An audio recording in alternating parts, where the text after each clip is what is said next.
দরকার ছিল 20 ব্যারেল। এখন আমরা আগে পিছে যে তেল নিছি, যে চাহিদা লাগছে তেল, এই তেল পাই নাই। এখন আজকে আমার 20 ব্যারেল লাগবে, আমার তেল দিচ্ছে 5 ব্যারেল। এখন আমার যে খদ্দের আছে, আমি তো এই খদ্দেরকে তেল দিতে পারতেছি না। আর আমাকে কি উপায় হইবে? এজেন্ট যাদের তেল দেয় ডিপো দিয়ে, তাদের এজেন্টের ওই ছাড়পত্র অনুযায়ী ডিপো দিয়ে তেল দেয়। আপনার এজেন্ট দিয়া যাকে যে কয়টা তেল দেওয়া হবে, যে কয় লিটার তেল দেওয়া হবে, ডিপো থেকে ওইভাবে মানে ওইভাবে ডেলিভারি দেওয়া হয় ডিপোর সাথে।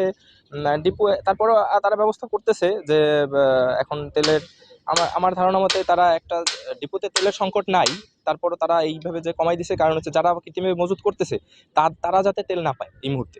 যারা যারা মানে পার্মানেন্ট কাস্টমার, যারা ব্যবসায়ী, তারা যাতে পায় এইভাবে, এই জন্য একটা ব্যবস্থা তারা করতেছে।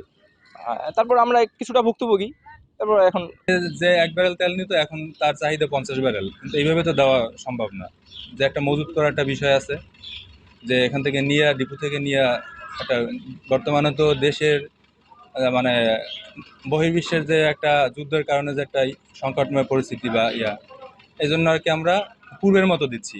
যে যে গ্রাহকের যে বাড়তি যে চাহিদাটা, ওইটা যে নিয়ে একটা মজুত করবে তেল, এই জন্য আর কি আমরা দেখে দেখে দিচ্ছি যে পূর্বে কত নিচ্ছে, বর্তমানে কত চাহিদা আছে, ওইভাবে হিসাব করে স্যার আর কি এটা দিচ্ছেন। পটুয়াখালী জেলার গলাচিপা উপজেলা থেকে আসছি।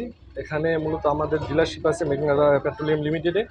তো বিগত দিনের তুলনায় বর্তমানে এখন তেলের বাজার বাড়ে নাই, কিন্তু মানুষের মধ্যে একটা আশঙ্কা সৃষ্টি হয়েছে যে পরবর্তী ইসে বাজার দাম বাড়তে পারে তৈলের। সেই কারণে পূর্বেই তারা তেলটা নিয়ে মজুত করতে যাচ্ছে, যেই কারণে বাংলাদেশে তেল হলো যে আপনার যে থাকা সত্ত্বেও তারা যে এই যে অগ্রিম তেলটা নিচ্ছে, যেগুলো ব্যবহার হচ্ছে না কিন্তু মজুত হচ্ছে ঠিকই, এই কারণে ডিপো কর্তৃপক্ষ তেল দিতে হিমশিম হয়ে যাচ্ছে। এই কারণে বর্তমানে এখন তেলের বাজারটা একটু চওড়া আছে, মানে ক্রেতারা একটু তেলের দিকে আকৃষ্ট আছে। এই কারণে আমরা তেল দিয়ে সবসময় মানে কুলাইতে পারতেছি না। এই কারণে আমাদের দেখা যায় ডিপোতে 12,000 লিটার তেলের জন্য নিতে আসলে আমাদের 6,000 লিটার দিতে হচ্ছে। এবং বিশেষ করে পাম্পগুলোতে এখন তেল দেওয়ার ব্যবস্থা আছে, আপনার যে লোকাল পয়েন্টে যে ডিলারগুলো তাদেরকে তেল দেওয়া অব্যাহত আছে। এখানে বরিশাল এবং জালকাঠি, পদ্মা, মেঘনা, যমুনার 5টা ডিপো চলমান। সেখানে পর্যাপ্ত তেল মজুত আছে। আর পাশাপাশি এক শ্রেণীর অসাধু ব্যবসায়িকরা মাঠ পর্যায়ে তেলকে মানে বাজারকে অস্থিতিশীল করার জন্য আপনার একটা পায়তারা চলছে, যার জন্য আমি মনে করি যে প্রশাসনিকভাবে মাঠ পর্যায়ে যদি এর মনিটরিং করে তাহলে এটা খুব দ্রুত স্বাভাবিক একটা জায়গায় নিয়ন্ত্রণে আসবে। আমার একটা স্মার্ট সিদ্ধান্তে 25% গ্যাসের খরচ কমেছে। ভাবছেন কিভাবে?